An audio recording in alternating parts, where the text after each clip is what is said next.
မြို့နေတွေကြားကနေဖြူရောင်ဝစ်စုံတဲ့သပင်ရှည်ကြီးတွေမြေမှာတရွတ်တိုက်နေတဲ့အမျိုးသမီးကြီးတစ်ယောက်ပေါ်လာပါတယ်။သူမရဲ့မျက်လုံးတွေကမီလီယံတွေလိုနီမြန်းနေပြီးသူမရဲ့တီရှူးမှုကလည်းသင်းချိုင်းတစ်ခုလုံးကိုဗန်မိုးထားပါတယ်။သူမကတော့တုတ်တန်ရဲ့အရှင်သခင်မနတ်မိတ်ဆာမမဖဲဝါပါပဲ။မင်္ဂလာပါHistopixel Channel ကမင်းမြတ်သားဇာတ်လမ်းကို 3D Cinematic Style နဲ့တင်ဆက်ပေးနေပါတယ်။ Subscribe button လေးကိုနှိပ်ပြီးခေါင်းလောင်းလေးကိုနှိပ်ထားပေးပါဦးနော်။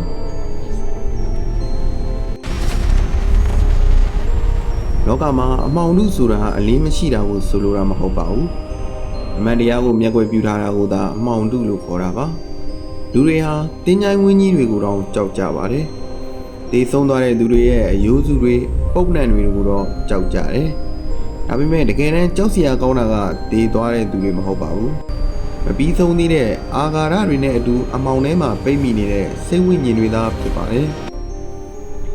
ဒီညလာပြင်းညဖြစ်ပေမဲ့တိမ်တိုက်တွေကလာမင်းကိုဖုံးကွယ်ထားကြတယ်။ညငယ်တကောင်ရဲ့အော်တန်ကတိတ်ဆိတ်မှုကိုဓာတ်နဲ့မွန်းလိုက်သလိုဟိမ့်ထွက်သွားတယ်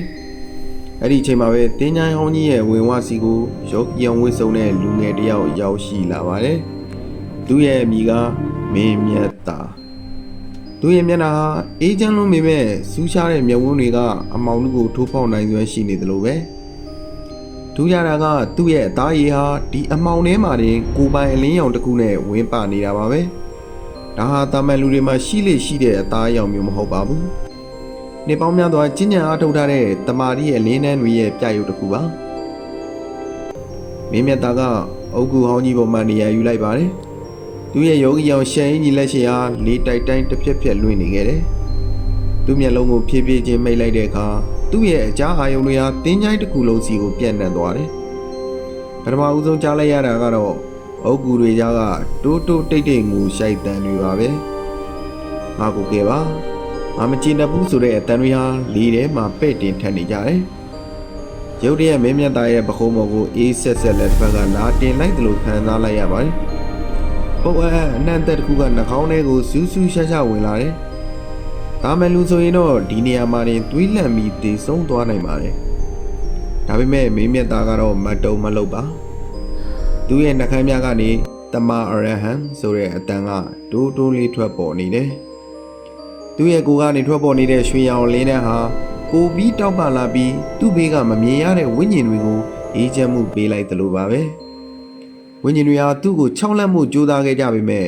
မင်းမြတ်သားရဲ့မေတ္တာတက်ရှိမှသူတို့ဟာအရေးပြောသွားကြပါတယ်။ဒါဟာဝိထုတွေကလိုအမောင်တို့ကိုအမောင်နဲ့မတိုက်ပဲအလင်းနဲ့ဖြည့်ရှင်းလိုက်တာပါပဲ။လေတို့ကရုတ်တရက်ခဲသွားတယ်လို့ဖြစ်သွားတယ်။အချိန်ဆိုတာရက်တန့်သွားပြီ။မြို့နေတွေကြားကနေဖြူရောင်ဝစ်စုံတဲ့သပင်ရှည်ကြီးတွေမြေမှာတရွတ်တိုက်နေတဲ့အမျိုးသမီးကြီးတစ်ယောက်ပေါ်လာပါတယ်။သူမရဲ့မျက်လုံးတွေကမီလီယံတွေလိုနီမြန်းနေပြီးသူမရဲ့တီရှူးမှုကလည်းသင်းချိုင်းတစ်ခုလုံးကိုဗန်မိုးထားပါတယ်။သူမကတော့တုတ်တန်ရဲ့အရှင်သခင်မနတ်မိတ်ဆာမမဖဲဝါပါပဲ။မဖဲဝါက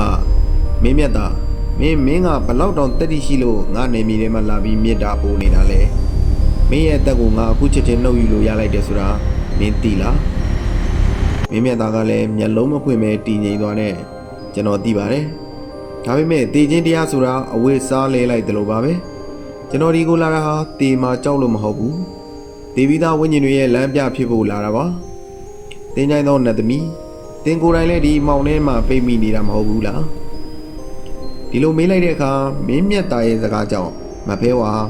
ခဏတာဆွန့်အားသွားပါတယ်။သူမကိုဒီလောက်အထိရဲရဲဝုန်းနဲ့အမှန်တရားကိုပြောရတဲ့သူတခါမှမရှိခဲ့ဘူး။သူမကမင်းမြတ်သားကိုစူးစိုက်ကြည့်နေတယ်။မင်းမြတ်သားရဲ့ယောဂီအောင်ဝစ်စုံနဲ့ဝင်းပနေတဲ့အသားရည်ဟာ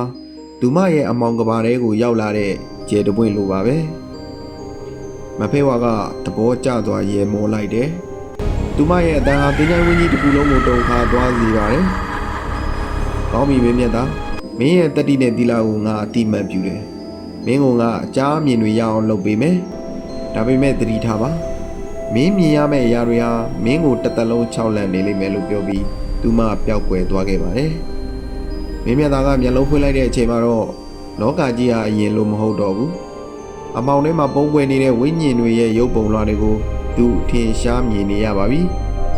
သူဟာအခုဆိုရင်လူသားတွေနဲ့နာနာဘဝကြားကတရားတစ်စင်ဖြစ်လာခဲ့ပါပြီမင်းမြတ်သားကတင်းကြိုင်တွေကနေထွက်လာရင်နေအောင်ကြီးတက်တက်ကမင်းမြတ်သားရဲ့မျက်နှာပေါ်ကိုကြာရောက်လာပါတယ်သူရဲ့ယောဂီအောင်ဝိဆုံကနေအောင်အောက်မှာပူပြီးခံကြနေတယ်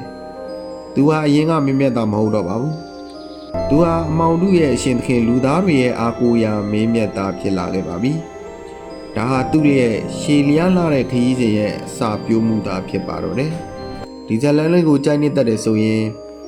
like ကလေးတစ်ချက်နဲ့ share လေးလုပ်ပေးသွားကြပါအောင်ခင်ဗျာနောက်ဗီဒီယိုမှာပြန်တွေ့ကြပါမယ်